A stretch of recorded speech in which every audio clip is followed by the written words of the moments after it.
Makata channel sing maiki digi myang purong potarang okchabo lani kogno khurumjari amadi ngasi phone ke bapau sing digi maro headline sing amadi maro bapau sing pudona lakchari tabishi ITP single laptop khongjang marak to pangthorok pa Manipur Sangai festival lotion kre parliament ki ningtham mifam ngasi digi hauragani Manipur GST amendment bill puthok kadawri ITP sing na makhoi ba mayum da hanjil hallo haiduna kangla mangna kholaw lawduna khongchat chat kre haujik maro bapau lobishi IDP single laptop khongjing marakta pangthurok pa Manipur Sangai festival lotion kre kokomi gi boycott amasung IDP single laptop khongjing marakta state government of security ga akan mangak sen ba marakta pangthurok pa Manipur Sangai festival 2025 ngasi lotion kre tha asigi konma thoide gi nimitaran chumna pangthurok pa Manipur Sangai festival ngasi lotion bagi thoron palace compound leba bega chandra open air board ta pangthoki Manipur Governor Ajay Kumar Balan Chief Guest on Siruk Yaki Bathora Madu, the Manipur Chief Secretary Dr. Punit Kumar Goyal State Asigi Security Advisor Kuldeep Singh, Advocate General Hijam Lenin, Manipur Government Tourism Secretary, Huyo Rosang, Tourism Director Lorem Bikram Amasung State Government Tongan Department Singh Commissioner Singh Amasing Secretary Singh Amadi, State Police Ki Makok Thongbo Officer Singh Siruk Yaki. Thora Madu the Siruk Yaki ba dignitary Singh the Lamdam asigi ningthiraba mafam singi photo amadi sangai chauna frame chalaba photo na chingba sing khudol tamki November 18 da sangai festival hawdokpa namita BJP gi MLA ani saruk yaba leiraga su ngasi loisinba namita di MLA ama fawa saruk yaba ukide adu festival asigi hawdokpa namita tenkhiba mi adu gidi ngasi nakhara hena uki festival loisinba gi thorom adu da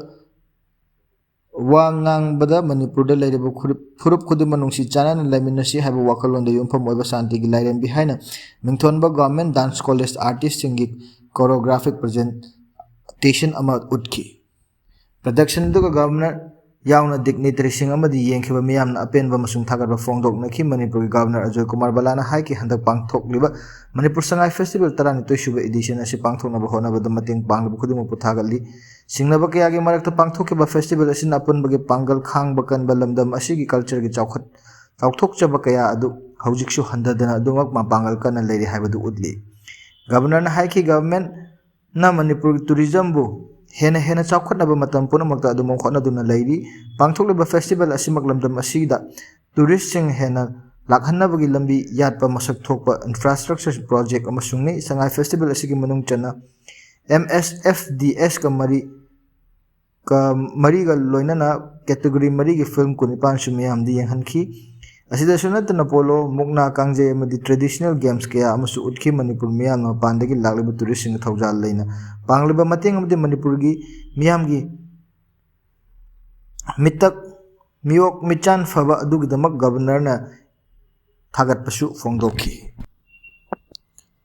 loina na ekevalan haiki Sangai festival simakhata na adumak apun bagi mateng na ingchikna laina pangthok pasu oisunu punsi habisi adumak waraga legadaba na temaram aduna punsi da thengnaba awan nungai kaya asi koina adumak tu na chatminnaba tabani punsi da aka akum haisi loina leigani maram aduna mathangi pangthokadruba Sangai festival stakeholder amade artist kudima puna saruk yamin aduna hena mapung phaba phajaba thorom sing ohenduna national musung international thak pangthokna bohona minisi haina su governor ekebalana fongtoki amarom the festival sige rebenamita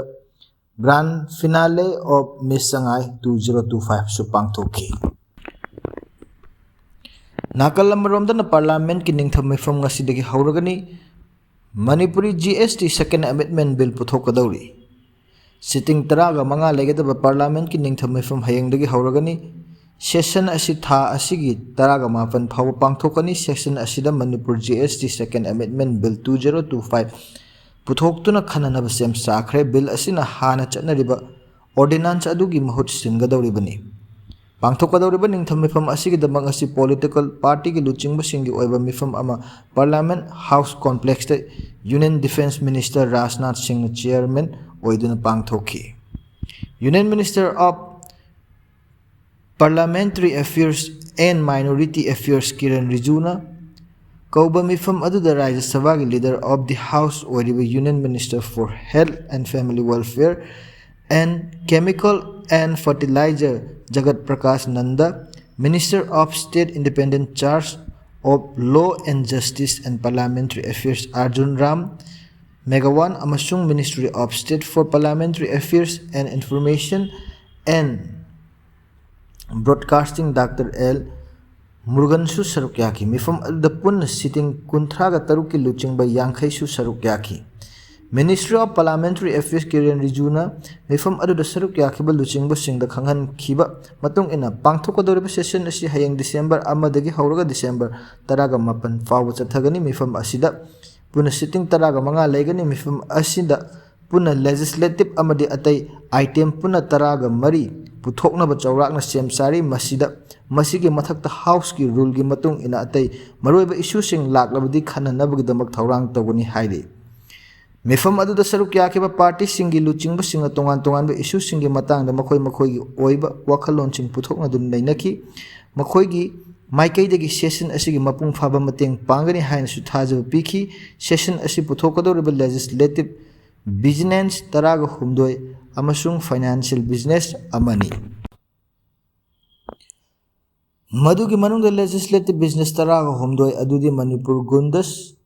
and Services Tax Second Amendment Bill 2025 Bill asi hana chatnariba ordinance ko mahut singadabani Jan Bishwas Amendment Bill or Provision Bill 2025 in Loans Beshi and Bankruptcy Court Amendment Bill 2025 the Repealing and Amending Bill 2025 National Highways Amendment Bill 2025 Corporate Laws Amendment Bill 2025 Atomic Energy Bill 2025 Securities Market Code Bill SMC 2025 the Insurance Loans Amendment Bill 2025 the Urbanization and Coordination Amendment Bill 2025 Higher Education Commission of India Bill 2025 Central Excise Amendment Bill 2025 amasung Health Security National Security Cess Bill 2025 asini amaram the financial business adudi supplementary demandants for grant for the year 2025-6 ki ahanba budget ki projection discussion amasung voting launagadabani masiga loinana mari lainana appropriation bill gi induction coordination amasung passing natraga written tagodabani haina mayak stengna panki loinana IDP sing makhoiba mayumda hanjal halu haiduna kangla mamangda kholaw lauduna khongchat chatkre haukiba chahi 2023 gi May 3 dagi tholakhiba irang asina maram oiduna tongan mafam singda lanjen naraktuna relief camp singda jangje from lauduna leiriba IDP sing ngasi makhoigi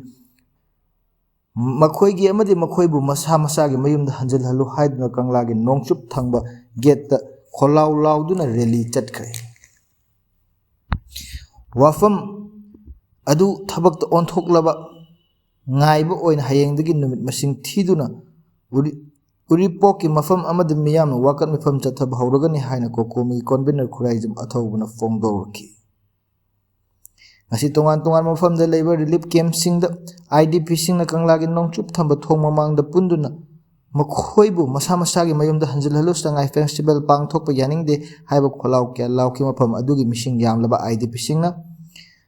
IDP sing aduna uripok maikai tamna flyover bridge landuna pendaba kholaw walona na khongchet makhatana laki makhoi khongchet adu uripok achom lekai basketball ground phaw laki lona na mafam aduda IDP sing